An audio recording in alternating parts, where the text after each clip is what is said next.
Hello and welcome to this weekend edition of the Daily Dose of Greek. My name is Kaspars Ozolins and I'm a research associate in Old Testament at Tyndale House, Cambridge in the UK. On this guest edition of the Daily Dose of Greek, I'd like to first look at a passage from John 15, kind of as a window into the idea of thinking about New Testament Greek in its historical background and setting. And by that I mean its Indo-European background. More on that later, but for now, let's read the first two verses of John 15, and recall this is Jesus speaking to his disciples as part of the Upper Room Discourse. And the text reads as follows: Egoi mi iambelos ialithini, ke o patir mu o georgos estin, pan klima eni mi feron karpon eri αυτό, και pan to karpon feron katheri αυτό, Ina karpon plion aferi. Idi mis katherieste, dia ton logon on lelale kaimin. Translation: I am the true vine, and my Father is the vine dresser.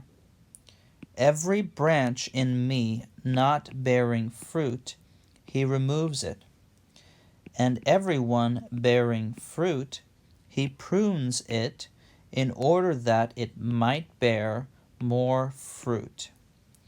Already you are clean because of the word which I have spoken to you. Okay, I want you to notice, first of all, the words that I've highlighted in the text in red here. Now, there's an interesting wordplay going on here, and actually it can be potentially confusing. Notice the two verbs eri and katheri. It almost looks like the second is a compound verb of the first, featuring the prepositional prefix kata. And so you might be tempted to translate this verb something like take down, given the meaning of kata. But then actually, you take another notice and you realize that the first verb eri doesn't feature a rough breathing, which you actually would expect with a compound verb that had a prepositional prefix kath, not kata, that is to say with an aspirated consonant. So it actually turns out that this second verb is related to the third word that I've highlighted here, kathare, which is actually an adjective meaning clean. And the technical term for this kind of a relationship is denominative. In many languages, including Koine Greek, one method or means of creating new verbs is simply to derive them from a noun or a substantive. And this actually would be the only place where this verb occurs in the entire Greek New Testament. So actually it's easy to miss. Now, just to add to the confusion, let's consider a third verb, very similar looking, which doesn't occur in this text, but it actually does consist of a verbal root which begins with a rough breathing, ereo, and this kath preposition. So this is the contract verb kathereo, and it means something like take down, which basically is the reverse of eri, that first verb we saw.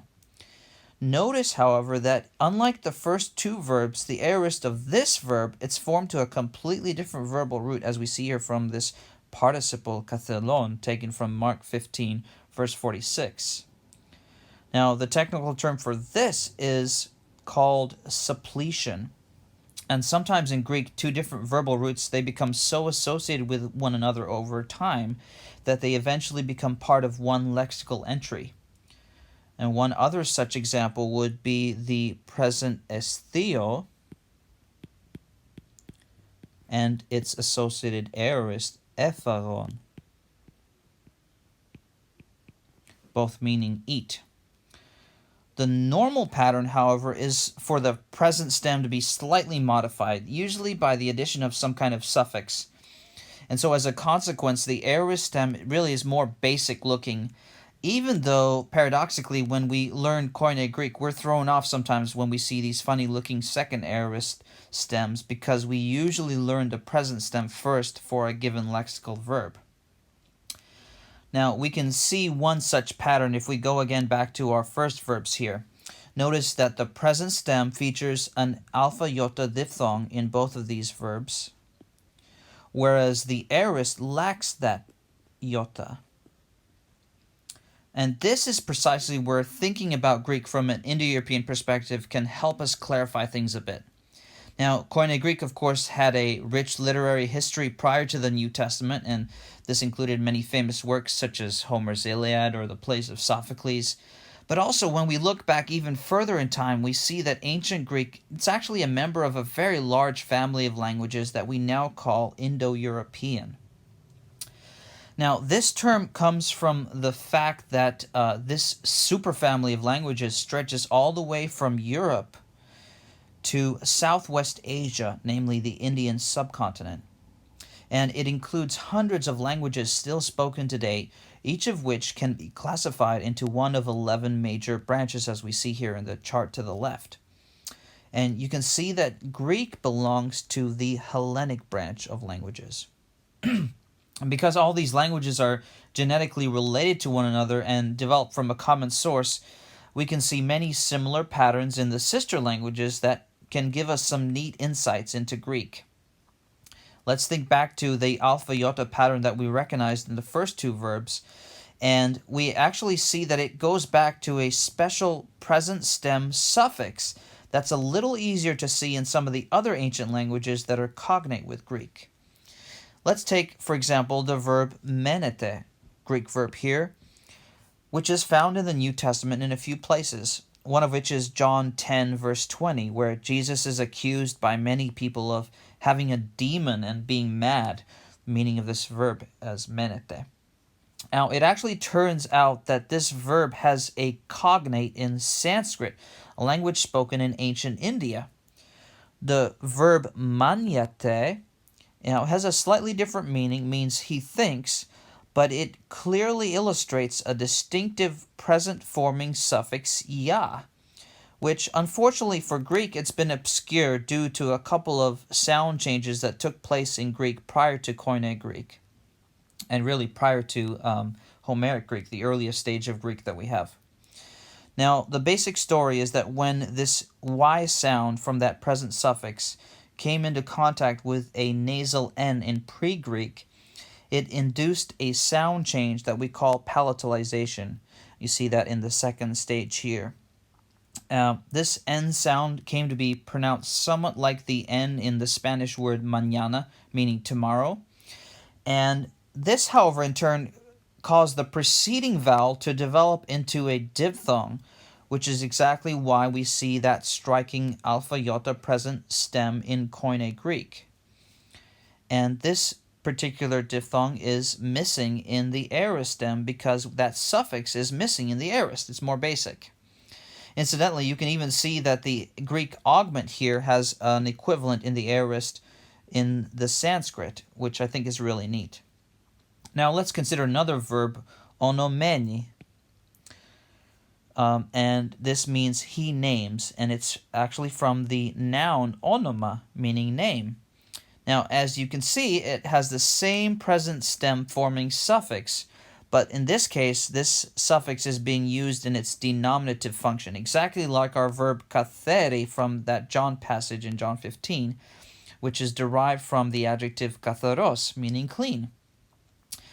Now, again, in some cognate languages, we can see the suffix a little bit more clearly. For example, in the Hittite verb lamnia, which means the same thing. And you see that suffix there in red. Incidentally, you see an interesting sound change here from the N to the L in the Hittite. Another verb would be the Gothic namyan, where that J represents the same sound, the same suffix, and we see it carried through. Now, finally, we can see other kinds of sound changes that took place in Greek when this same present suffix came into contact with verbal roots ending with various other consonants, so other than N. For example, we see the verb present klepti with that T, which develops from the combination of the P and the iota at the end there from that suffix. Or we see the double lambda in vali, which is the development of L plus yod in pre-Greek. Or finally, the verb philasi, he guards, with that double sigma, again being the development of this K plus this Y. Now, if you'd like to learn more about the historical background of Koine Greek, two resources I highly recommend are Indo-European Language and Culture by Benjamin Fortson and the Etymological Dictionary of Greek by Robert Bekes. The first one's a very interesting and excellent introduction into the entire subject of Indo-European languages and historical linguistics, and it actually presupposes no prior knowledge, so it's very accessible, and it can be very helpful in understanding more about the morphology of Greek, which of course can often be quite bewildering due to the amount of forms and stems that we see.